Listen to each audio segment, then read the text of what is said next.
I went to the eye doctor to get contact lenses, and I could not help but notice how smart and beautiful and like driven and passionate about her work that she was. And my dad was single, and I felt like, oh my gosh, she would be a great match for my dad. I have to figure out how to make this work. No way. Yeah. So then after that appointment, she said, your dad has to come back and purchase the lenses. You need an adult here. I went and talked to my dad, and I told him all about her, and I said, she sounds pretty great, Dad. I think you should ask her out. And he did just that. He came, he paid for my contact lenses, and he asked her out on a date. You said, and this was your first successful match. They were married for 26 years. I'm Dr. Larry Burchett, and as I see in the ER, every day life can change in a moment. Here on this show, we tell the stories that matter most, after which we're never the same. We're going to have a great show today with our guest, Dr. Frankie Bashan. You are a clinical psychologist and a matchmaker. And a dating and relationship expert. Ooh, we're going to get into it. We were just talking about app dating. Kind of a nightmare. Is it? It's a nightmare, yes. Do you you know anybody that it's working for currently? Well, I mean, what define working? It's working for casual sex, I guess. But there are plenty of people that are looking for meaningful, real connections that are not finding that online. I feel like some of these apps or Match.com are like, oh, more marriages than anything else, and not really, huh? I don't believe it. That's not what I'm seeing in my office. And I see lots of people. So tell me a little bit about what you see in your office, what you do. Were you on MTV? I was on MTV. What do you do on MTV? I was the dating and relationship expert on Are You the One, Season 8. Wow. With the first ever sexually fluid cast. Sexually fluid cast? What does Yes, that mean? sexually I don't know fluid. that word. Totally open.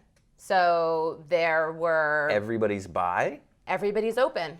I don't even think they necessarily identify as bi. You know, it's like they're just sexually open. They are attracted to humans, people. They don't have a preference in terms of gender necessarily. And is that the premise of that show for 7 seasons? Or just 8, they started like that? They just started season 8. First time ever. Well, this does sound interesting. So from your perspective as a real psychologist, so what did you observe when you were advising on that show? Just the same struggles that everybody has, right? Whether you're sexually fluid or not, you're dealing with the same fears, like fear of intimacy, fear of rejection. It's all the same stuff, right? Difficulty with communication, asking for what we need or want. It's the same struggles. They're just more open. And it was really beautiful to see, like they had been through challenges in their life that other people their age may not have experienced because they were dealing with sexuality stuff early on. So there was so much depth, you know, in their experience, and there was a fearlessness in getting up on television and being like, look, you know, like Kai is going through transition, right, on national television. Oh, wow. Right, with injections and Wow. Like, so it gives the world, you know, a bird's eye view of like what is happening for people today, what's really happening for even the younger generations, and there's so much more openness sexually. You know, they don't, you know, even with the fluidity in terms of gender presentation, right? Now Mattel just came out with gender fluid dolls. Gender fluid dolls. Yeah, so they're sort of like androgynous. Like I was going to say androgynous Barbie. Androgynous Barbie. Wow, I didn't know that. Yeah, so it's like we just, you know, humans come in all shapes, sizes, forms, and we are all just wanting to be accepted and not seen as freaks. So it certainly takes incredible courage to get up on reality television. Big time. I'll say that, and wow, with you know, kind of in that additional landscape, it does sound like an interesting show. And boy, you just went right to it, right? Fear of intimacy and rejection and being and showing your true self. That's deep stuff. That's or being good petty, stuff. like wasting your energy on things that are like, really, come on, this is where you sort of just let it go. and not just creating conflict because you want, like, that drama gives us endorphins and gives us, right? It gives us a hit of, it feels good to a certain extent, but it's so toxic. Yeah. Yeah. Feels good, feels alive, but damages a relationship. Exactly. This is good. This can be a good show. Good. I'm excited. So, life can change in a moment. Dr. Frankie, what's your moment? I'm really curious what you want to talk about. Yeah, well, it's a tough one, actually, because I don't really ever talk so much about it. If you follow me on Instagram once a year, you'll see something about it, about like suicide and depression and bipolar. So my mom had bipolar disorder. And my life-changing moment was actually, I don't remember my exact age because a lot of my childhood I don't remember because there was a lot of trauma, but was visiting her in a psych unit. She had attempted suicide, and I was somewhere between the ages of, like, I would say 8 and 10. Okay. And sitting there and just watching, like, people who were incredibly delusional, like psychotic, like it was like One Flew Over the Cuckoo's Nest. Remember that book? Yeah. Movie too. Yeah. And being this young kid in this psych unit and seeing my mom there and realizing, wow, like my mom is like really sick. Like this is somebody who is not capable. And it made me feel like I need to figure out how this happened. I became very, very curious about mental illness and about depression and about suicide. And I just started to read a ton. And that's what led me on my career path. Like I ended up working with a therapist who helped me understand that, because what do kids do, right? They blame themselves. It's like maybe caused my mom too much stress and she had a nervous breakdown. Yeah. And she couldn't handle life, right? So Did you do that? Did you blame yourself a little bit in the beginning? I did. I felt like she didn't want me, she didn't love me because there's something wrong with me. Like I'm not the kind of kid that she wanted because she didn't have the capacity to love me. Did you feel that way before this hospital incident? Like in general, you kind of felt that way? Sure. I knew something wasn't right. Like Yeah. I knew everybody else, for the most part, really seemed to enjoy engaging with me and would give me compliments, and it would confuse me. So I'm like, but my mom tells me that I'm, fresh and I'm, out of line and I'm a pain in the ass and like. So you heard verbal criticism from your mother. Yes. That kind of confused you in this way. Well, it conflicted with what I was seeing outside. Like my Yeah. teachers were giving me positive feedback. My friends' parents were always inviting me over, and I'm like, what? It was like a mind fuck because I'm like, it doesn't match up. And I'm a smart person that even at that age, I was like, this isn't making sense. So when she got hospitalized, I was like a light bulb went off in my head, which was like, okay, I get it now. Like she's really sick. Was that a relief for you as a child? Did you understand kind of then, like, oh, this isn't me, this is her illness? Yes, but it also scared the shit out of me because like we look to our parents to protect us and be our role models, and I was like, I'm really on my own. You're still so young. On my own, yeah. On your own. Dad? So my dad was a famous fashion designer in New York City. I was born and raised in New York, and he traveled a ton. So he would be in Europe and Asia, and he wasn't around a lot. Okay. Very much like communicated with me, was around when he was there, but he was an entrepreneur, a businessman. So I saw him. I would see him every other week when he was around, and then he'd be gone for a couple months at a time. So you're 8 or 9 or 10 or whatever, and have this kind of, it sounds like you had some awareness of things are different with my mom, this doesn't feel quite right from the other messages, signal I'm getting from the rest of the world, and then she's in the hospital, and then you're like, you said it was a light bulb, oh. But then you also felt alone, and I mean, do you remember the hospital? Do you have visual memories of that? And yeah, I remember somebody who was, now I know he was incredibly delusional, psychotic, but he was talking about how he had just hung out with Barbra Streisand and he's best friend. I mean, he just went on, he named every celebrity that he hangs out with. Delusions of grandeur. Yes, exactly. And I remember thinking, this doesn't sound right. Like, how could that possibly be, and why is he even talking about that and boasting how amazing he is? And so I remember that. I remember it being very sterile. There was no warmth in that place. Like the walls were all white. Everything was like tan or white. This was in New York somewhere. It was in New York. I don't remember the hospital. And she was there for a while. Like it wasn't weeks or months. Yeah, it was months. So you were 8 or 10. Like where did you go? So I bounced around a little bit with relatives, and I stayed with my dad for a bit. And my dad was not, he wasn't used to taking care of a kid that needed to be at school, and so I didn't go to school very often. He didn't have other kids or family, or no. Yeah.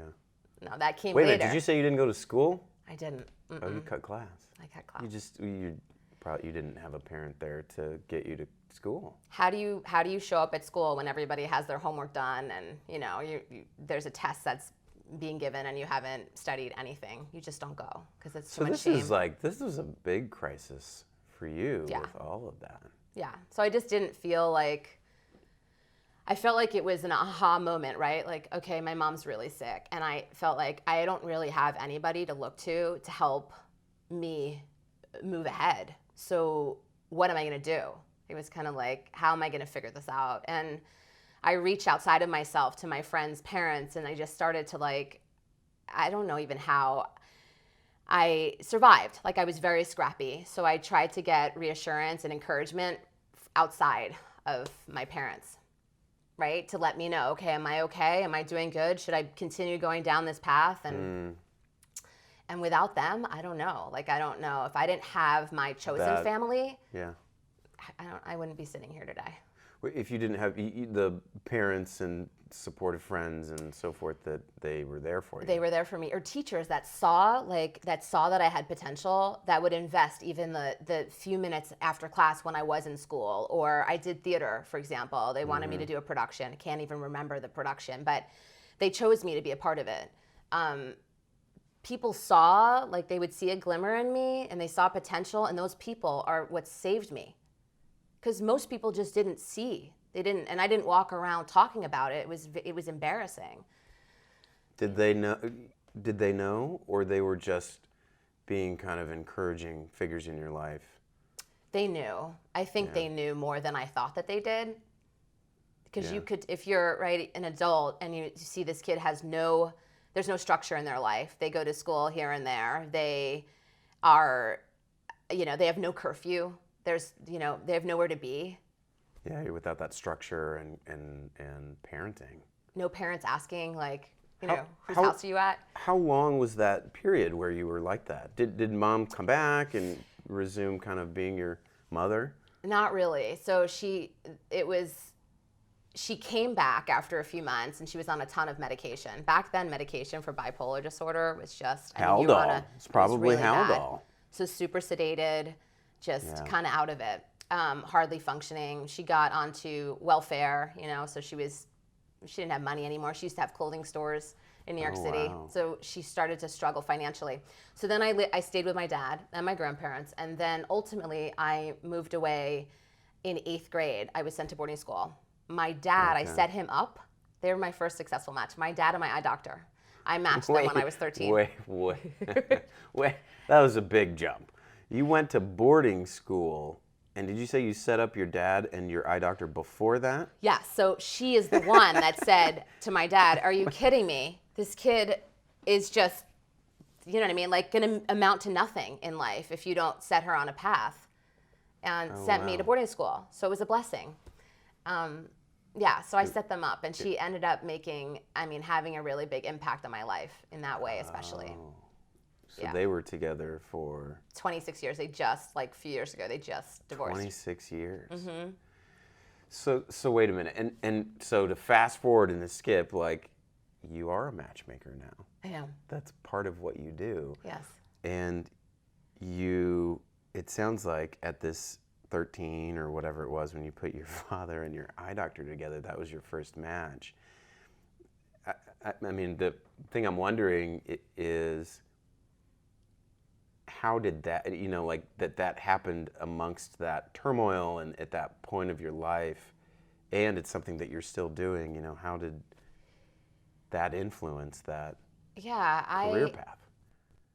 I have always really really liked people. Like, and the warmer the person is, the more open and vulnerable they are, the more I feel connected. Yeah. And the more I want to get to know them. So I was just drawn to people, and I felt when I brought them together and I saw how it positively impacted my life, and I just saw them happy, and I thought, there's something here, right? Like, there's something, I get so much joy out of seeing them happy. And I continued to do matchmaking as the years went on, just as a hobby. I would bring people together. So it gave me purpose, and it gave me an opportunity to connect with interesting people, learn about people, and yeah. I'm going to suggest that I think your moment with your mother in the hospital was significant, but I'm more curious about this moment when you brought your father together with this eye doctor. So take me back into that. Take me back into that. When did you first get that idea? Like, I'm imagining you sitting in that chair and she's like, read the bottom line, and you're covering one eye, and then you like look at your dad and he's checking her out. Or how did it happen? How did that come into your mind? So like I said, my parents really weren't around that much. So I always had money in my pocket, and I don't know how I was planning on paying for my eye appointment, but I wanted contacts. And I walked in on Broadway and 84th Street to an eyeglass shop. And I said I want an appointment for contact lenses. And I'm like 12 or 13 at this point. And she comes out and she's like, sure, where's your parent? And I'm like, oh, not around. Like, I have money, I can pay for the appointment. So she sees me and she says, well, I can prescribe contact lenses to you, but you need to have an adult here to actually pick them up. And I said, okay, no problem. And we had a conversation for that hour as she gave me the exam, and I learned that she's Jewish, and my family's Jewish. My dad's actually from Israel. And she was just beautiful and Jewish and smart and seemed to really care about what she was doing. And I thought, oh my gosh, she would be perfect for my dad. So wait a minute, that thought, she would be perfect for my dad. Tell me more about that. I see that you were, I don't want to say enamored, but you really liked her. But then where did the idea come, I'm going to go to my dad? Yeah. She's Jewish. Really important to my dad. Yeah. Right? She's attractive. She was tall. She's still tall. She's tall. She is smart and passionate about what she was doing. Like, her career, I could tell she cared. And that all matters to my dad. Had your dad said something like, I'm dating, I'm looking for somebody? Like, why was that even in your brain as a possibility? That's such a good question. Why were you thinking like that? Like, part of me's like, I can't explain it. You said all these things like, oh, this is great for your dad, but like, part of me's wondering, I'm like, did you like her for yourself and you were connecting him? Or were you like, no, my dad needs somebody. Oh, this is perfect. Like, where? Yeah. So he was dating very like superficial kind of money-hungry women that were just the beautiful women, but they had nothing. There was no depth. He was bringing them around, and I'm just like, who's this and who's that? Like, what are you going to do with these people? So you kind of saw some of his dating life. Yes. Oh yeah. Yes. So he would have parties and events and in New York City, and I would go and I would see. My parents met at Studio 54. You should know that. So like. What's that? I don't even know what that Studio is. 54 was a very exclusive VIP nightclub in New York City. Okay. So they were partiers. Okay. So my dad in the 80s. They met in the scene. In the scene. Yeah. Okay. So they're very much, he was still in the scene at that time. So I saw all these women, and I would say to him, stop spending on the first date. You don't need to spend that kind of money. And I would be lecturing him about how back then he was getting taken advantage of. Yes. And, wow. Yes. So she seemed like down to earth. She seemed like a perfect potential partner for him. So you had seen him date women that probably didn't make him very happy, and you thought took advantage of him, and you're like, oh, this one's great. He checks the Jewish box. Oh, she's great, X, Y, and Z. And so then what was your next step? Hey, Dad, I need you to come to meet my doctor, and she requires you to be there for me to pick up my contact lenses that I told you about. And also, she's fantastic, and I really want you to think about potentially like asking her out. So you just threw it out there. Yes. You didn't like subtly just let it happen. You said Dad. I went through. Like, here are her attributes. Here are the things that I picked up. These are the things. So you're the matchmaker. So you're doing it on this side with your dad. Did you prep her at all? No. You didn't say anything to her. No. You just let him. Yep. So tell me about their first meeting and. Oh my gosh, I haven't talked about this. I love your giggle. It's a good story. It's funny. So we walk in hand. This is what she tells me. I didn't remember that. We walk in hand. My dad and I were pretty close. Like, I adored my dad. And we're there in this shop, and she thought that he was my boyfriend. Oh. You're how old? 13? I was 13, but my appearance probably and my behavior was probably 20, yeah. I probably looked like I was 16 or 18 or something. It's still somewhat statutory idea, but anyway. Yeah. So she was like, "Oh, they're a couple." Okay. So that's what she thought, and somehow they ended up talking, and I just stayed on the other side of the shop to give them privacy, and she realized that it's my dad, and then he asked her out. And what else did she say about that initial encounter? That it was, that she, was not sure actually why she even said yes. She's very she's not somebody who would easily say yes to a date, but I think my connecting with her made her feel comfortable. And he said to her, I think he also said, my daughter wanted me to meet you. That's the other piece. So she knew what I was up to. Now, how long have you been a matchmaker now? 20 years? I've been a matchmaker since I was 13, 14, but my company's been around 10 years. I'll say decades. So evaluate your first matchmaking ability. It sounds like you just kind of brought them together and then your work was done. Is that right? How did you do in making that match? Did you do a good job? Sounds like it. I did. They were married 26 years. They have 3 kids, 3 adult children now. No, it wasn't done. After that. That is incredible. Oh, it wasn't done. Oh, you still had to do some more. Then I do coaching. So we get in the your car. Your father? Yes. We get in the car and I'm like, remember what I said? Don't take her to the Ritz-Carlton for dinner. You don't need to do that. Just go to a regular restaurant. You don't need to buy her, at the time it was tennis bracelet. He bought some woman a tennis bracelet. I'm like, really? You don't need to buy some woman you went on a date with 3 times a tennis bracelet. Don't demonstrate this big insecurity by covering it up with money. Yes. So he's like, okay. I can remember coaching him. So you coached your dad. Doesn't that strike you as this reversal of parent-child kind of thing? And it's just making me wonder about that. And I was parentified as a kid. I was not ever really able to be a kid. Yeah. Right? Because I was the adult trying to take care of my parents. And here you are doing it really well, giving your father things that he was never able to give himself. Yes. A good relationship. Okay, so you're coaching him in the car. Dad, don't go to the Ritz. Take her to regular $2 sign restaurant. You don't need to go to a $4 sign restaurant. Okay, it was I'm thinking of open table dollar signs. Okay, gotcha. And then the rest is history? And then that's it. Then they were off and on their way.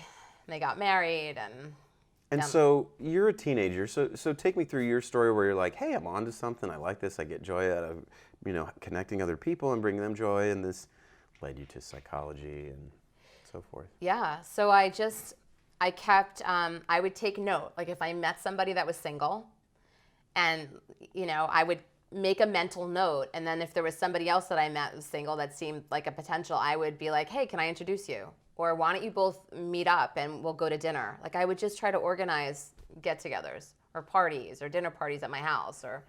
This is great.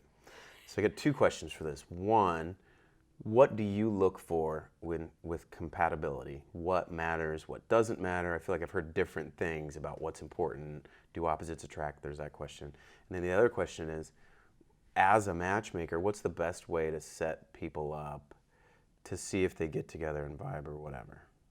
Yeah. Okay. So. Question 1. Yeah. So the first question, I would say, do both people want similar things? Are they wanting to have a long-term relationship that's monogamous, for example? Or are they somebody who wants an open relationship? Or I really in the beginning want to know. What are you looking for? What are you looking for? Do you want a long-term relationship with one person? Do you want a family? Because those are deal breakers. Like, I'm not going to set somebody so up that stuff really matters. You want that from the beginning. from the beginning. Okay. Let's say you're on the same page with whatever kind of dating, maybe lead into something more. What kind of relationship dynamic between people really matters? Yeah. So I look at like introversion, extroversion. Like, I'm not going to put two extreme extroverts together. They're going to drive each other crazy. I'm not going to put two, right? Introverts. Two extroverts would clash. They would clash. And so anything on the extreme like that, I won't. Like, somebody who is highly sexually, like, has a high libido, I'm not going to put them with somebody who has a low libido. Like, I look at so many variables. But the most important variables, I would say. Yeah, which ones are most important? Personality. Like, somebody who's warm and effusive, I'm not going to put them with somebody who's kind of cold. Wouldn't happen. Give me like 3 personality characteristics that are important for your matches. 3 So like that one you said. So we'll do number 1, like kind of emotional warmth versus more cold. Yeah. That one you'd want to be similar. Warm, warm. Cold, cold sounds terrible, but that would maybe be a match for them. Give me 2 other ones along those lines. Somebody who's really grounded and responsible in life, like responsible financially, responsible in their career. Like, I'm not going to match them with somebody who's just sort of, like, whatever direction the wind is blowing, they go with it. You know what I mean? Like, God, not. I can't date the hippies. You're so right. No, it doesn't work. It doesn't work. So I often, 2 people who are like ambitious and driven, like, they understand each other. Like, I look at that. That's good, but not 2 type A's or not No. 2 extroverts. No, because it's too much of the same. Yeah. There needs to be some dissimilarity, Yeah. but not an extreme dissimilarity. Okay. So it sounds like some things should be similar, like emotional warmth, for example. Some things can be complementary, type A and extroversion and so forth. Give me one more example of a personality thing that you think is important for a match. Because I'm talking about, this is like deep stuff. This is like where I sit there and really, like, as a matchmaker and look at a lot of data and think. But another piece is just interests, like interest in life, like how they like to spend their time when they're not working. There needs to be some overlap. Hobbies and things you like to do for fun. You mean? Some overlap. Yes, like for There's example. some things you don't have to do everything together. But No, there needs to be some things that you do differently so that you eat. It's interesting and you both can like learn and participate in something new and different. Otherwise, it's boring. Nobody wants to be with their clone, even though it's really funny. We can be kind of narcissistic because I have plenty of clients that are like, once they're done describing the kind of person they want to be with, I'm like, oh yeah, kind of looks just like you. And they're like, huh, Dr. Frankie, you're kind of right. I'm like, yes. So there is that. Yeah. All the things going through my head right now with that one. So I gave you like deeper, really, I mean, less of the surfacey kind of matching stuff. It's deeper. It's like I just look at a lot of variables and then I use my intuition. Like how do I feel with these 2 people? Like, do they feel like they would connect with each other based on how I feel about them? If that makes any sense. It makes total sense. Yeah, like at this point, after doing this for so many years, like you've got a super brain and you can just, like intuitively size it up and be like, I think this is a good shot. And nothing's 100%, it's all kind of giving it your best. It's also chemistry. At the end of the day, like even if 2 people look like a perfect match on paper, if the chemistry isn't there, and I can't predict chemistry, I can choose somebody. No, but I can choose physical characteristics that I know that person would find attractive. But when they meet each other, doesn't mean that there's going to be chemistry. That's so true. I feel like I've done the checkbox thing, and it gets you so far, but then there's so many that look great on paper, and then in person, like, you're just duds together. And there's other ones that surprise you, and you're like, wow, there's something here that I would never have expected. Exactly. And you can't explain it, but it's a thing. It's that chemistry stuff. So that's why this whole swiping mentality with dating apps, it just frustrates me because we're missing. You love Tinder and Bumble. Oh my gosh. It's painful as a psychologist and coach to see the struggle. What do you see? Depression, anxiety, low self-esteem. Related to app dating? Yes. How so? the ghosting that happens, the lies that happen, the false presentations. Like, what do you mean the lies? Give me people lie examples of about this their stuff. age. They lie about their appearance. Yeah. Like, they'll put up photos that are 10 years old, or they'll use filters. Yeah. Women more so than men will use filters. Yeah. So they don't look like themselves. So it's just you're walking into something that you think is one thing, and then you show up and it's something else. And so you feel lied to before the date even began. I feel like we've all had these experiences if you've done online dating that, yeah, some people aren't exactly. I would say there's two parts to it. One is some people don't present themselves as accurately as they really are. There's another level to it, which is sometimes their pictures and everything may be accurate representations of who they are, but I'll get an idea of who they are. I'll be like, oh, and then you, even before you meet them, and then you're disappointed. It's like, they actually are who they are, but I conjured up this thing. And we do. So when we look at a photo, because I don't use photos in matchmaking. So this is the reason why. People are always shocked because we're so used to looking at photos for dating now. When we look at a picture, it's one-dimensional, right? There is not, what do you gather from a photo? Right away, you get preconceived ideas based on your past. People you've met. This person looks like somebody that I knew from the past that I didn't really like. It's not even conscious. So you don't use photos at all? No. That makes me really nervous. The control side of me is like, I don't know if I could do your service. Absolutely. If we're not. So somebody who worked with you then would have to trust you that somehow that process would, I suppose, what do you say to that? I suppose your pitch is like, how's Bumble working for you? Yeah, let's try something different. I mean, and it's also, I've been doing this a long time. Like, you're handing over the responsibility to an expert. Like, let me do my job, right? Yeah. Online dating apps aren't working. So I have a high success rate. So tell me, what do you offer? Do you have a website? I do have a website. So my website is littlegaybook.com, and I'm a matchmaker for lesbians and bisexual women interested in women. I'm the only lesbian matchmaking firm in the world exclusively. That's a brilliant niche. So you got into this a long time ago when there really wasn't anybody there. No. What foresight you had. What was that like? How did you get that idea? How did you start that? So I was working as a clinical psychologist at a large HMO at Kaiser, both in the ER and in the office, actually seeing clients. And I was doing PTSD and acute stress disorder work. And it was like 6 years of intense work with clients, and I was getting burned out. So at the time I was married, and I was thinking, I started to panic a little bit because I'm like, wow, I thought I was on a path and I was really loving my work, and now I can't even stay focused long enough to hear this person's trauma. Burnout. Yeah. That stuff's so intense. So intense. And just my body was just done. Because when I commit to something, I'm in 150%. And I really cared, and it ran its course. And that kind of trauma is so foundational and for so many people so impactful on all So impactful. And they're hurting, and it takes years to recover from serious trauma. So I thought to myself, how can I use my years of experience, my education, and my love of people and turn it into something else? So I took my hobby of matchmaking and my experience and my education, and I melded it all together to create a matchmaking company where I could do dating and relationship coaching and matchmaking, which is like, there's a lot of, it's like therapy. I mean, there are elements to it that are definitely, it's a therapeutic process. It's just not, we don't go digging deep anymore. So it's different, but I help people find happiness, which is for me, like, it's so rewarding in my life. Yeah.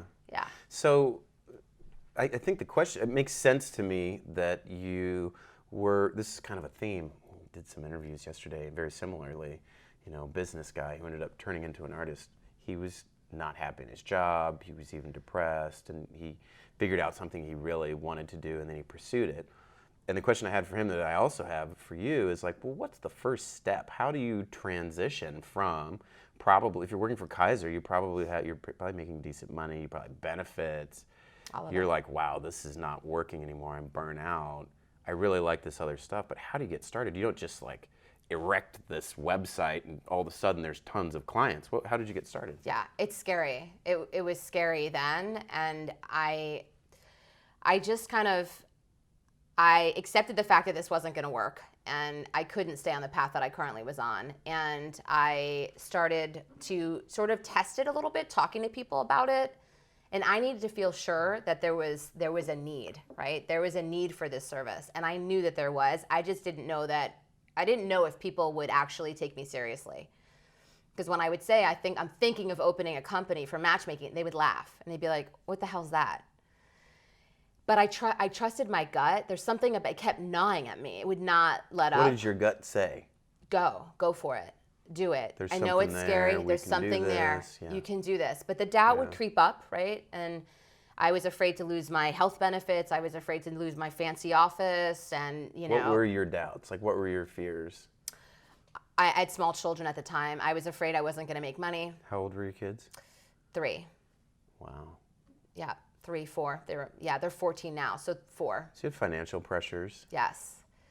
I was afraid to fail. Mm-hmm.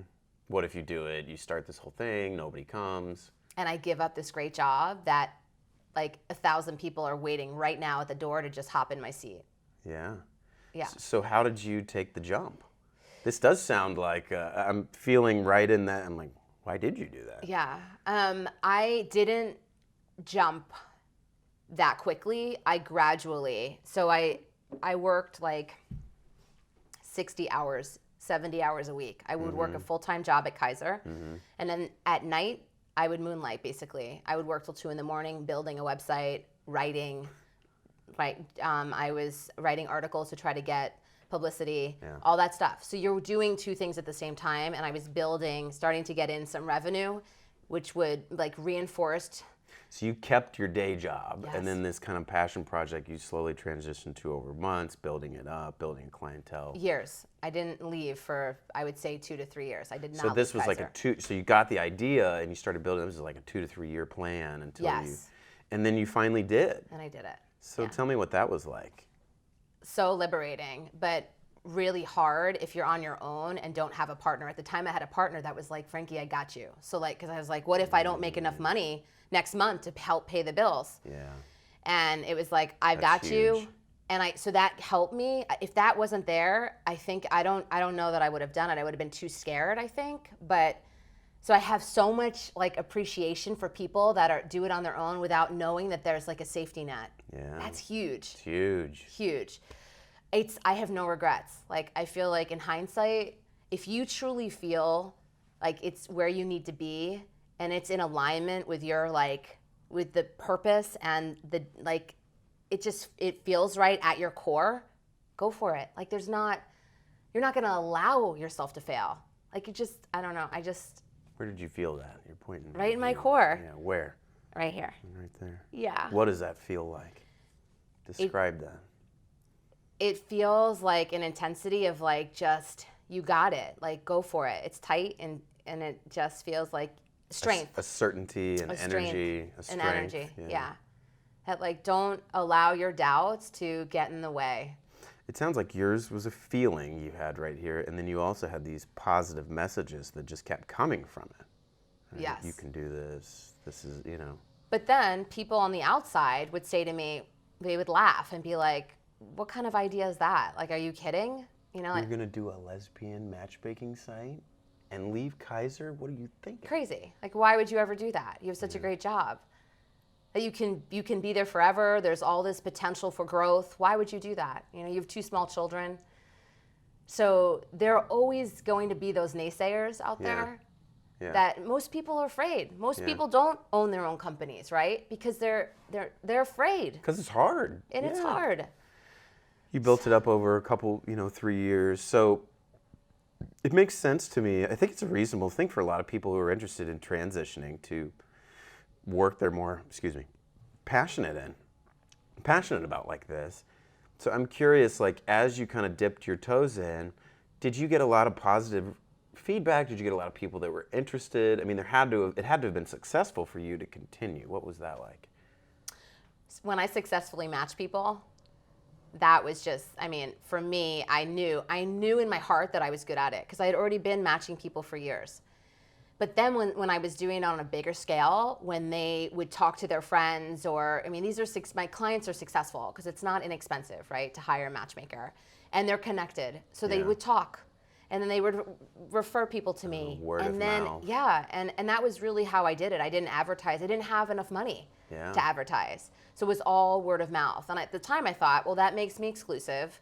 That'll feel, that'll be good because that certain part of the population likes that. You had that niche That too. niche. That was brilliant. Yeah. So that encouraged me to keep going forward. And I just stuck with it. Like, it just felt right, even when it was really hard. And I thought, you know what? People don't believe in this service. They're not believing in my abilities. It wouldn't, that part of me right here would not let up. You got a good gut. I do. Yeah, strong one. And you listen to it. Yes. If we would listen to our gut, it rarely I don't think leads a lot us. of people, yeah. I don't know if I can ask you this or not, but I'm curious about your own relationship status. Jeez. Okay. You have children. Are you Yeah. divorced? Are you Yes. are you Yes. straight? Are you seeing anybody? What's going on? Okay. So Do you need a matchmaker? I somebody. might need a matchmaker. Actually. I know somebody. You know somebody. Good. Is her name Dr. Frankie? Yeah, it's you. Oh, shoot. I was married for 12 years to a woman, and I have teenagers that are 14 years old. They're twins. And I've been single now for 5 years. I've dated here and there in the 5 years, but it's very hard for me to date, as you can probably imagine. Very, very hard. So I make a joke often when people ask me. It's like I'm like the architect that lives in a shack or the cobbler with no shoes. So it's hard because I know a lot of people, and a lot of people that I know are associated with my business. So I can't date them. Right, that's conflict. And you asked me, do I date women? So I'm open. So I'm just totally open. I dated men for many years before Before you're married. Before I was married. And then I was married for a big chunk of my adult life. And now I've kind of just open. I've gone on dates with men and women. I just like people. Can we crack into you and your dating life a little bit? Go ahead. So you said it's hard. It's hard. Tell me more about that. I won't consider online dating for myself, like dating apps. For the same reason you were talking about it. Yes. Same reason why I tell my clients not to go online. Which is what? Tell me again. It's a big waste of time. I see it as a big waste of time. Yeah. You want something more than you're going to find there. Yes. Did you try them yourself? I did, and I lasted 2 weeks. Oh, wow. Yeah. And I went on 4 dates. Yeah. And Men, women, both. both. And the men were the most dishonest. I'm sure that's surprising. As a gender, I'll let that slide and not disagree very much with you on that. They lied about their height. They lied about their age. It's the quality that I don't find online. Yeah. You know, I Fair. think I've had a long-term relationship. I have a career. I'm a parent. There's a lot of things that are important to me. Yeah. And I'm pretty happy single. Like I have a full life. I have a beautiful family. I have friends. I'm busy with work. So it's not like the first thing on my mind to find a partner. Would I like to find somebody? Yes, but I'm not willing to settle. You know your values. It sounds like it's not a priority for you right now. No, but if I met somebody fantastic, would I be super excited about that? For sure. Yeah. But I'm not running after it. What are you looking for? Oh gosh, jeez, I'm not prepared for this. I Dr. Larry. asked What's you. going on? I asked you if we could talk about it, and you said, "Bring it on." Okay, all right, that's true. I am looking for somebody kind, caring, stable. Like because of my childhood, I need somebody who's really just grounded, stable, predictable. And people are like, predictable's boring. No, predictable for me is very safe, like and comfortable. And somebody who's communicative and fun. I love to have fun. So I work hard and I play hard. So somebody that has that balance in their life, and somebody who works out. So we didn't even talk about that, but fitness and nutrition Important is to a you. huge part of my life, Okay. as well as sleep. Right? Isn't that so funny how important these are themes. We talked about this before with somebody else too. So important. It is Yeah. important. So it needs to be somebody who kind of has their shit together. That's it. It's somebody that has their shit together. Okay. And those various qualities that you listed, what kind of relationship do you envision? A relationship that has adventure, spontaneity to a certain extent. I know that we have a lot of responsibility at this point, but there's a way to like maintain that fun, light kind of, I don't like heavy pressure, just fun, not like, I don't need to jump into a relationship with anybody. Not super serious too fast. Yes. But would you say like committed, exclusive, monogamous? You said man or woman. Yeah, I don't really want to date somebody who's dating 5 other people. Like, Okay. or You don't want to do casual dating.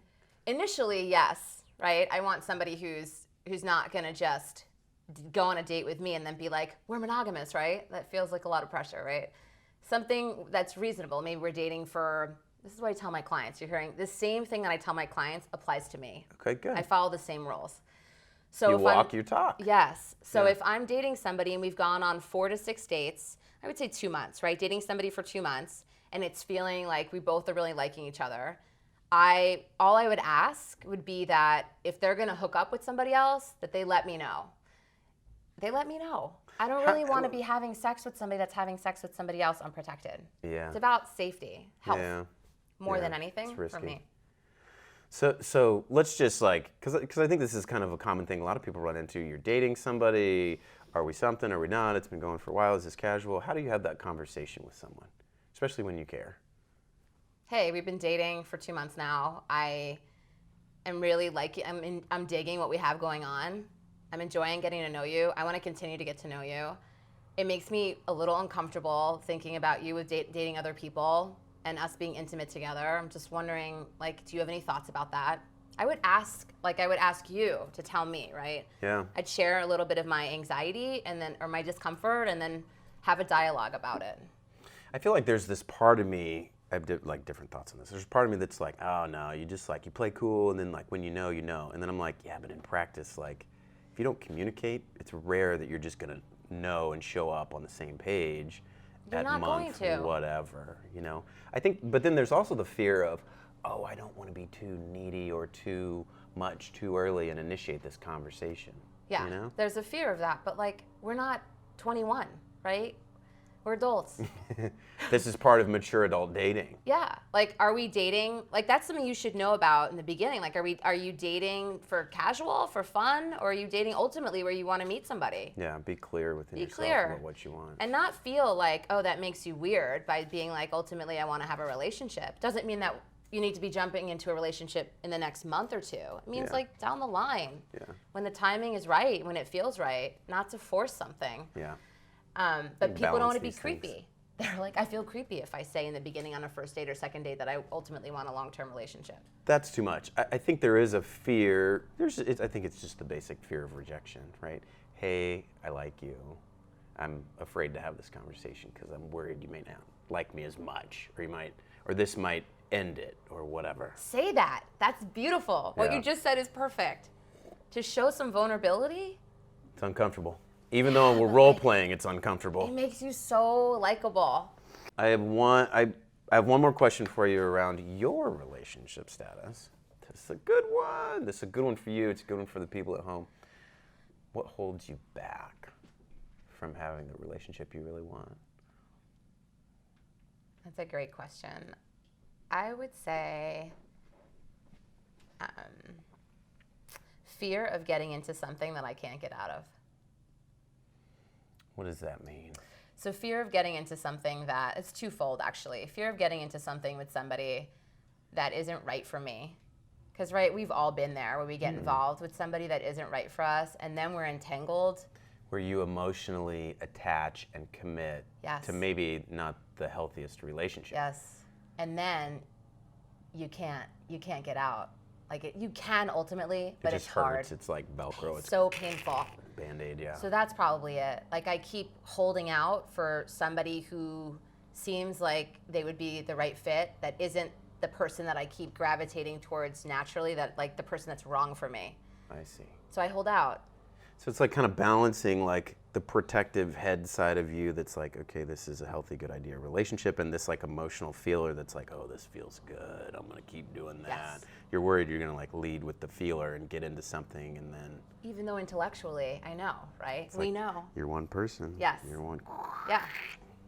But the feeler doesn't know. It's like it doesn't listen to what the intellectual part of our mind says. That's not the right kind of person. Yeah.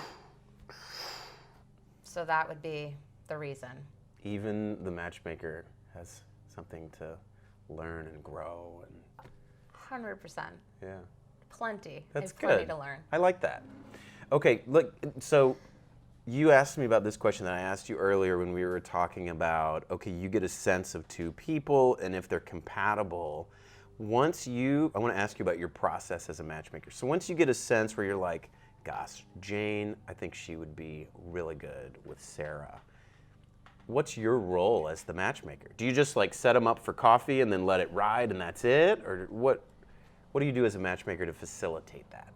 I do plenty to facilitate because when I let them do it on their own, for example, at one point early on when I opened Little Gay Book, I would hand over my client their potential match's phone number and they would reach out and coordinate the date.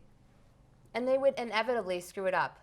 How? What would they do? They would be awkward on the phone or their catch, I call them catches. So my clients and the catch. So the person who I'm sending them on a date with would be awkward on the phone. My client would call me back and say, I'm not going on a date with her. She has no social skills. I said, people get anxious and uncomfortable. Don't judge based on, you see, it's like any small bit of information that can give us doubt, we want to bail. Overreacted and protective. And yeah, it's like, oh, this isn't going to work out for me. Yeah. She doesn't sound like she has it together on the phone. She just was very uncomfortable and anxious. I don't want to meet her. So you learned, don't just give them the phone number. What other things did you learn not to do as a matchmaker in the beginning like this? I also learned to not everybody can get from date one. Plenty of people actually cannot get from date one to date two successfully. That otherwise maybe could have a match.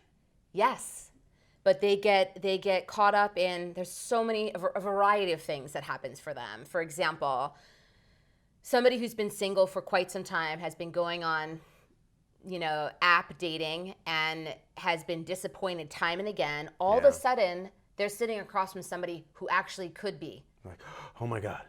They freak out. This is it. I'm so excited. Can't handle this. They freak out. They're like, I can't handle it. Yeah.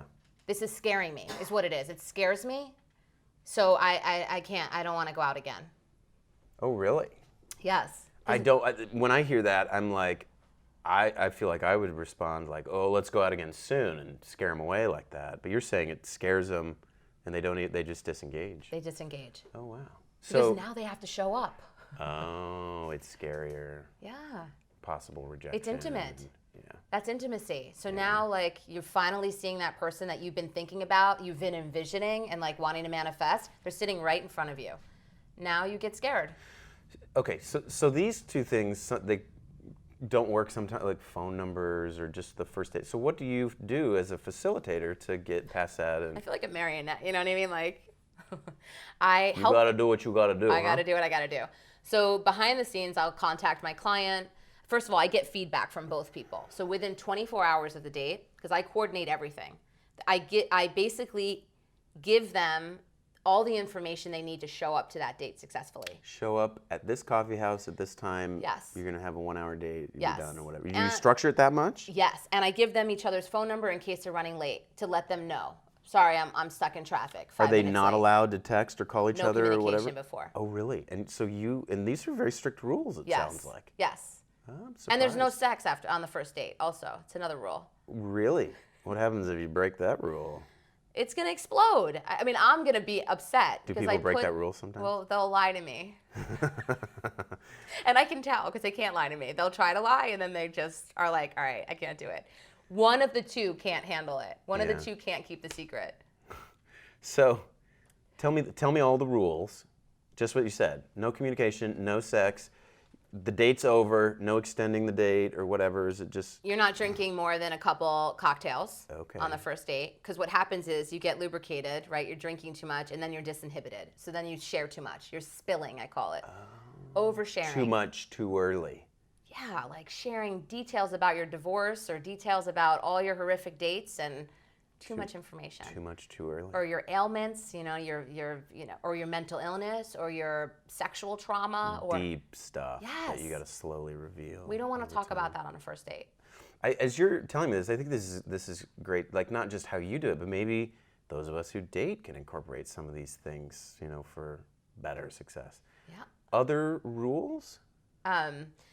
Yes. So if you enjoyed the date, if you're having a good time and you know you want to see this person again, if you have the courage, say it Yeah. on the, like right there. Just be like, I'm having a great time. Yeah, I had like, a great time with you. I'd love to see you again. Yes. Yeah. Just like that. Not like, you know, I just keep thinking of wedding bells every time I look at you tonight. All bad. Fail. But it's in my heart. I'm speaking my heart. Okay, you're going to come in for a couple more sessions before we put you back out there. For sure.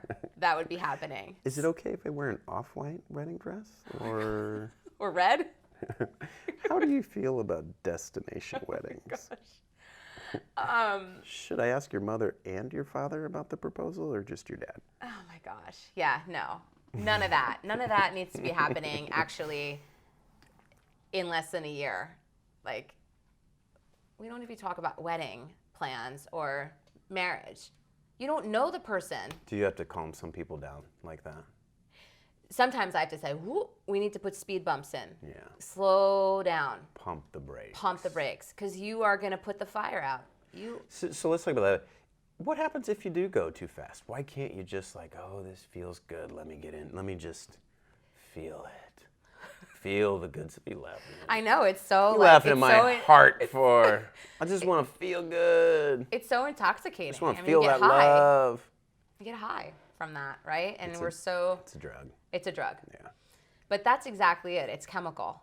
So that's like, you want to remember that that intensity is a biochemical change that happens in our brain. That, you know, it's serotonin, the norepinephrine, the neurotransmitters, and the hormone oxytocin make us feel euphoric. So who wouldn't want more of that? You want to chase that. The problem is there's no foundation between the two people. There's no money in the bank. There's like no history. There's no life experience, like experiences together. So that euphoria can only last so long, and then there's no foundation. So like when finally it's reality hits and, you know, I don't know, anything, just life happens, there's no history there. So it explodes. It's just about having... So instead of kind of chasing the feeling of love and infatuation, how good that feels, that drug feeling, cocaine high, whatever, building the foundation, what does that look like? Enjoy the tension that you feel, enjoy the chemistry that you're feeling. You don't have to indulge in it. Like, you can kiss, like, just... You let them kiss on the first date? Yeah, you can kiss. Most Yeah. don't. Most I say, look, Okay. like, you know, you can kiss, but it's perfectly fine to give a really warm hug and a kiss on the lips. You said no sex. Are we going to draw that line somewhere else? Yeah, I mean, at what point can you have sex? You mean? There's some space between kissing and sex. Yeah. Just like a kiss, whatever, and get out of there. Yeah, you're gonna, you know, walk her to the car and you're gonna give her a kiss and you're gonna say, I had a lovely evening. I would love to see you again. Leave it at that. And then you hug her and kiss her. And So your process after the first date, let's say they both want to see each other again. So as a matchmaker, what do? You check in with both of them? Yes. And then I got all kinds of, like, can they see each other in a couple days or a week? Like, if it was just like a coffee or drink, then what's next? What's your process? a week later. What's your process? 1 week? Yes. You leave that much time, but not too much time. They're not seeing each other twice in 1 week. It's the following week. Why would we do that? It's too much together time. Remember, we're pumping the brakes. We're putting speed bumps in place. So we want to have time together and then time to process apart. To sit and feel the desire, the interest. So do you go, like, let's say things are going good, like date once a week for a a month or 6 weeks or a couple months or That's something? perfect. And then maybe you can see 2 each days other a week. more. Yeah, and you after a just month or gradually two. increase it. I see. Not But for too much. the first 4 dates or so, yeah, that should be over the course of a month. I can see how, like, you know, the Match Bumble mentality is just like, oh, I'm so not interested. Oh my God, I found somebody I like. Let's spend a ton of time with them now. Yeah. You can just like go too fast. What else do you do as, and I'll shut up for a minute. What else do you do as a matchmaker when you're kind of like, what kind of date is the second date? Where do they go? What do they do? And can they communicate? Can they text and call each other? Yes. So once they meet in person, usually I'll do like, meet over a drink and apps, or sometimes they want to go to dinner. It's fine. Usually for the next date, the second date, I encourage something active. So go on a hike, go on a walk, right? Go do something where you're engaging in something other than just sitting across from each other. It changes it up, right? It lets you just be a little more free, a little more loose. See a different side of somebody. Yes. Yeah. Yes. You know, as you're saying all these things, of course I'm reflecting on all of my dating and life when I'm like, well, that was a mistake. You know, it's just like, nope, no, this didn't work, and maybe that's why. You know, like you're kind of reviewing things, and maybe I'll try this in the future. Maybe that's, you know, changing it up, not doing too much, you know. Yes. Learning. Yeah, I mean, having good boundaries and showing that you have self-restraint is so good. It's like those are traits that are good to show that you have. You don't have to hide it. Like it can be like, I really like you. I would love to see you tomorrow. Like we just had a date. I'd love to see you tomorrow, but like not a good idea. But just so you know. But you know what Dr. Frankie will do if we see each other too You'll much. be in trouble. I'll have to spank you. 2 kisses and we're busted. We haven't talked about this yet. Why did you get in? I know there was a niche there, but why did you get into being a lesbian matchmaker in the beginning? How did you get into that? So that was my community that I was immersed in at the time. I was partnered with a woman who is the other mother of my kids, and I was involved in the community big time. So I just thought there's a great need here. Many of my clients are lesbian identified that I was doing therapy with and coaching with, who kept saying, I can't find a quality match. Like, I don't even know where to go to date, and I'm struggling. I can't get to it, from date 1 to date 2, I can't make it happen. And I thought, like, it's perfect. This is a perfect place for me to start. You were aware of a need. Yes. In that community. Yes. And away you went. Now you also are trying to be more mainstream and do straight matching. Yeah, I mean... Why you've got a niche here, like what would interest you to do that? So through the years, I have straight folks contacting me. Like, why aren't you, it's not cool, why aren't you matching straight people? Why do you only work with women? And I said, it's not really a reason other than I just got into that. That was where I started. So I just want to be able to help everybody. It doesn't need to be, many of the same things that I look for when I'm matching women with each other, I would be looking for in matching heterosexuals with each other. I was going to say, tell me a little more about that. Like similarities, gay straight matchmaking versus, are there some differences? Yes, so that's a great question because it's such a common question that I get. Yes, so the biggest difference is that when you're working with women, lesbians, and bisexual women, interested in women, they're very specific in the type of women that they're attracted to. So I have a scale. My scale is 1 to 10. 10 is high femme, 5 is androgynous, 1 is stone butch. What butch? Stone butch. Stone butch. Yeah, they're still women, but they are male, like very male presenting. Femme and stone butch. Okay. Right, those are the extremes. And then the middle is androgynous, kind of a combination. Got it. Right, like. So when you're working with straight people, your client is a straight male, he's not saying, well, I like a woman that, is on the femme scale. I want a little more too, but she needs to be a little butchy. It doesn't exist. I've checked that on the Bumble before, actually. Yeah. So that's the biggest difference, I'd say, and it's very important. Like, it's huge in my matching. When a woman tells me she's only attracted to femmes, I'm never gonna set her up with somebody who's like looks like Ellen DeGeneres. Love Ellen, love her, but she's not a femme. I'm not gonna fill in the blank. You don't have, what, you don't have to. But what number is Ellen on that scale? that's a good question. I think she's like a 3 to 5, so Okay. she's a soft butch. Oh, I don't think. Ellen, don't hate me. I don't feel comfortable repeating these words, but I'll let you say them. So, so polarity, is that what we're talking about here? Like that there's complementarity in what people are attracted to. So like feminine women, masculine men, if we're going to use those words, and then within a lesbian spectrum, is it butch or is it butch femme? How does that work? Yeah. All of the above. So this is always surprising to people. There are plenty of butches that want to be with butches. People don't realize that. They think a butch wants to be with a femme. We have finally made some progress in terms of people realizing that femmes don't always want to be with butches. Femmes also like to be with femmes. We can thank the L word for that. The what? Somebody else. Very popular. Clue me in. Very what the L word is. popular lesbian television show from a few years ago. I'm out of the popular lesbian. But it television. showed that, oh, okay, so there's the androgynous character, and there are femmes that are attracted to femmes, and so on. So, correct me if this isn't, because it sounds like you're saying something different.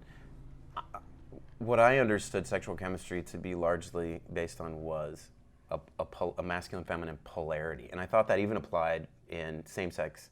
And you're saying no. You're saying no. There can be similarities, just like you're pointing out, that doesn't have that polarity, but there still is that sexual attraction and preference, and that is what somebody needs. You just need to know what you like and need. There might be subtle ways in which one woman is more dominant, right? Yeah. And so they have more of that stereotypical male energy, and they both appear very, very feminine. Like you would look at them and never know that they're gay. Am I following you? Yeah. Okay. I'm hearing you say the polarity, right? The masculinity, femininity is what the draw is for people, right? Right. Not necessarily. Not always. That's Yes. That's what I'm hearing you say, and that's what I'm like, oh, okay. Not Learning always. something. That's what my assumption was. Yeah. So you're saying this thing, when it comes to men, you don't even check in on that. Like, it's not like what kind of a woman, because like for my as a straight guy, it's like there's some women that are very feminine, like a hairdresser, for example, and then more masculine, a trial lawyer, and they're very different. And I notice that I'm attracted in different ways to different women. Yes. So I would not say how feminine. Like I would, if you were my client, I wouldn't say to you, okay, describe the type of women that you're attracted to on the femininity, masculinity spectrum. You wouldn't do that. No. What would you just say? I would say describe what is what do you she? like? Yeah. What do you like? What kind of women? Are there any women out there just that are famous that you can point to that you find that they're attractive? Like, do you like? I might say to you, do you like very, very feminine women that like always wear makeup and always wear heels, or do you like women that like can femme it up but also can like roll out of bed and go, walk in sweatpants to grab a coffee with you on a Sunday morning with no makeup on? Mm-hmm. That would be how I would present it to you. Mm-hmm. I'm not going to answer those questions. Other similarities and differences between straight and gay matchmaking. Other similarities and differences. That's a big one. That was good. Another one is with straight matchmaking, the client is typically men. The client is the person that is the male who pays. Men for the are service. having more trouble finding a match. Is that, or they come to you, or what is your client is men? Yeah, they're men. So when you go to a matchmaker that owns a straight matchmaking firm, her clientele are males. They're men. We are socialized. Men are socialized in our society to be the ones that pay for dating. Women are not known for paying for dating. Right? When you take a woman out on a date, are you planning on paying for her? Or are you planning on having her pay for you? I'm planning on paying. Okay. Good. For sure. Good answer. Because we're socialized that way. That's what's Right. expected. So matchmakers that are working with straight people, their client are males, right? Are men, So and they're how do you have women in your matchmaking service then, if the men are the only ones paying for it? so I work with lesbians. I only work with women. So that's a big difference. My clients are women. But now you want to do straight too. Well, eventually I Oh, will, okay. but it's Yeah. going to take years. It takes years to build up a network. So Okay. I have to have a big. Right now, I refer people out to other matchmakers that I really respect. Yeah. But over time, I want to just. I want to just work with people. Like we don't Yeah. have to. And that was my Yeah. draw to the show, MTV Are You the One? It's a sexually fluid cast. I loved that. The idea that we're just looking at each other as people and not focusing on like what gender we're attracted to. More similarities than differences. Yeah, so it's the same kind of thing. One day my dream is to just have a matchmaking firm. It doesn't have to be for queer people or straight people. It's just people. And you're on the way to doing that. I'm on my way. Let me ask you one more question. I'm getting the looks that we're about out of time. I think one thing that I wanted to emphasize that you were really good, and I just observed you at, was this intuition, this feeling, this guiding gut within you. Tell me more about that. Did you always have that sense? When did that get stronger? How do you use that to guide your life? My intuition and my gut is something that I listen to, I would say, on a daily basis. I check in with myself, not even consciously, but it's unconscious because it rarely leads me wrong. And it started when I was young and I didn't have anybody that I felt like I could really look to guide me safely and predictably. Like if they were around, they were there intermittently. So it wasn't like I could always look to them. So I looked to myself. And even with people, like I feel energy and I can tell right away, like there's something about that person that doesn't feel right to me. It's from my gut. When you check in with this daily, how do you do that? If you describe that to somebody who's like, intuition, what is that? Yeah. How would you teach them to do the same thing? I have a practice daily. So I work out. If anybody follows me, they know. Like what do you a like big to do? part of I Olympic lift and I do CrossFit. So Good for you. yeah. So like when I'm doing my strength portion of my workout, which is usually 30 minutes, and it could be like heavy deadlifts, it could be heavy back squats, front squats, push press, whatever. Legit. There are times, right, when you're doing a heavy load, you take a break for 2 minutes. So within those sets, I'm contemplative. Like I just think about how I want my day to go, how I'm feeling today. You're visualizing. When you say how you're feeling, you're like sensing your body, Yes. scanning your body. Scanning my body, thinking about how I'm feeling. Like, am I feeling good emotionally? Do I feel ready to really take on the day? Scanning and acknowledging your emotional state. Yes. In between your lips. Yes. Thank you for like articulating breaking I'm it down. explaining it to somebody who helpful. doesn't know, who might try this. Yes. How would somebody do? Oh, okay, so your mental imagery and your feeling. Okay, what do my shoulders feel like? What does my chest feel like? What does my where are you holding belly tension? feel like? What? Yeah, exactly. Tell me more of this. Yeah. So I think about where am I holding tension in my body? Am I feeling? I'll ask myself like, do I feel anxious about anything? Because I tend towards anxiety. What am I anxious about? Yes. Something I'm worried about. Am I ignoring something? Am I conscious of it? Like, is there something? Because sometimes we're anxious about something that we're not even aware of. Yeah. You feel the anxiety, Yeah. even though you haven't consciously been like, wait, what is? So there's something going on that I'm not okay with. What is it? Let's let that float to the surface. Now I'll deal with it. Yes. And just acknowledging, like bringing that to the surface and acknowledging what it is that you're anxious about is a relief. Oh, okay, it's this. I can deal with that later. I'll take care of whatever, and then the anxiety Or it's goes out of my away. control. So a lot of times it's out of our control. Yeah. The things that we worry about, even unconsciously, it's like you acknowledge, okay, you know what, have I done everything that I can do about that particular situation? Yeah. Yes?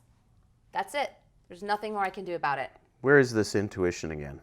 Right here. Localize it. It's Right like here. right below your Chest. sternum right there. Yes. So you feel that thing. Where is this taking you now? Where is it guiding you? What is it saying to you these days? Keep doing what I'm doing. Keep putting like the love out there. Like daily, I will post inspirational like quotes and things that speak to me about human connection and like the need for us to be vulnerable and reach out of our, because we're so with social media and all this technology, we're getting very, very isolated. So like I want to keep sending the message that like all we want from each other is connection. So like reach out to yourself, say hello to somebody when you're online at Starbucks paying for your like $5 coffee. Look and say, you know, hey, how's it going? I'll try to strike up conversation with, and they're shocked. They're going to be super shocked and uncomfortable even. But like, they're going to think about the fact that you did that. Like it matters. It's awkward and uncomfortable, but we need to step out of ourselves and start connecting more. This is where that leads you. It's here because it just feels right. You've got a remarkable intuition. I think it serves you well. Thank you. Thank you. Where can people find this inspiration? Where can people find you? So my Instagram is Dr. Frankie Bashan. So follow me, and you can find me. DrFrankiebashan. Yeah. Yep. And then your websites? littlegaybook.com, drfrankie.com, and littleblackbookmatchmaking.com. And the black book is the straight one, the new yes. straight one that you're okay. Yes, that I'm building. Yeah, and as soon as it's large enough, I'll start doing matchmaking. Fun. Yeah, for the straight. I'm excited to watch you. I've already looked at some of your Instagram stuff, and I'm going to check in with it. Oh, it's good stuff. Thank you. Yeah, I think people should check it out. I appreciate too. it. Thank you for coming. Thank you was for incredible. having me. This was so fun. So fun. We do have our guest say goodbye. So. Thank you all for tuning in. I'm so happy to be here today, and keep believing in yourself. Thanks for watching the show. Please subscribe to Life Can Change in a Moment. If you know anybody who's got a great story, reach out to me on social media, Dr. Larry Burchett. The show notes will be available at drlarry.com. We will see you next time. What I would need to do that, it was revealed to me once the block, almost instantly, once I didn't have a block. So I saw